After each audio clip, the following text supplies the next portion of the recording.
Look around you. Look at the lights. Listen carefully to the sounds surrounding you.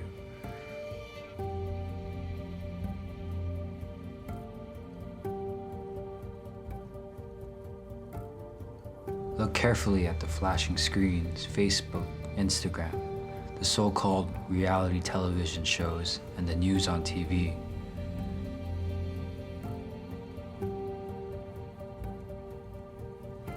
They're all trying to grab your attention. The world is trying to grab your attention. The world knows you want, that you need something.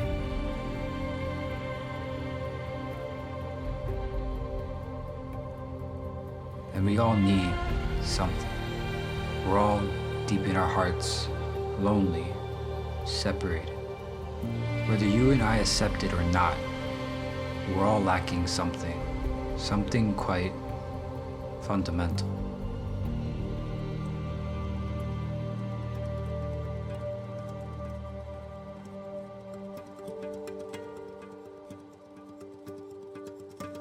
For some of us, we ran to people to fill the void in our hearts.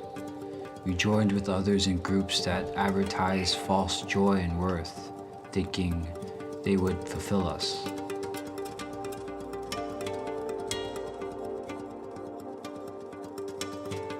We longed for intimacy, to be loved and to be known by others. We sought after acceptance, and we molded ourselves after others, after the world, hoping they would notice us and redeem us from our hopeless state of loneliness. We create our own versions of a savior.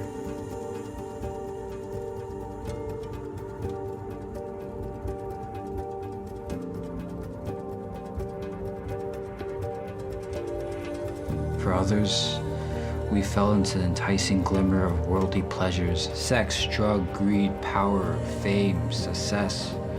We ran to these things foolishly, hoping that their momentary satisfaction would cover up our void, like a small bandage on a gashed wound gushing with blood.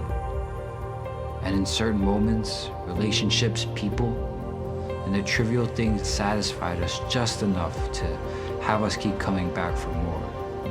Deep in us, we know there won't be much to find, but we keep on coming back because we're never fully satisfied.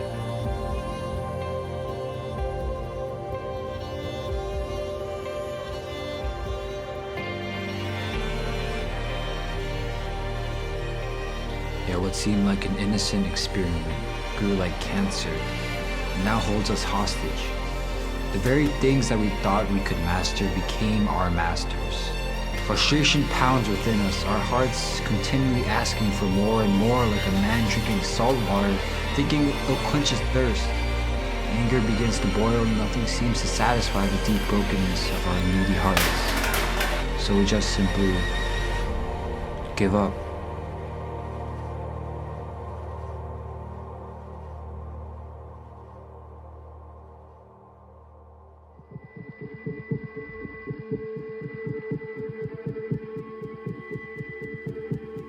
But then, the revelation. We were all created to be satisfied. Satisfied not in the created things like us, but satisfied in the Creator who indeed created all. We were meant to enjoy the glory and the riches and the power of the One, the humble King who lavishes love and joy in our hearts to His people.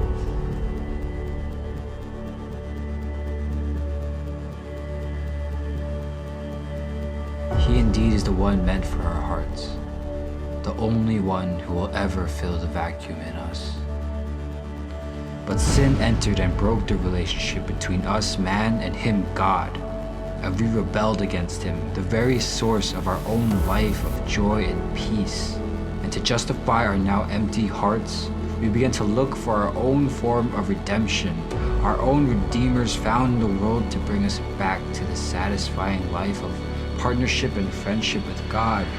And in the process, we only dug deeper trenches in our hearts, creating even more chaos as we sprinted full speed away from Him, to the very gates of hell.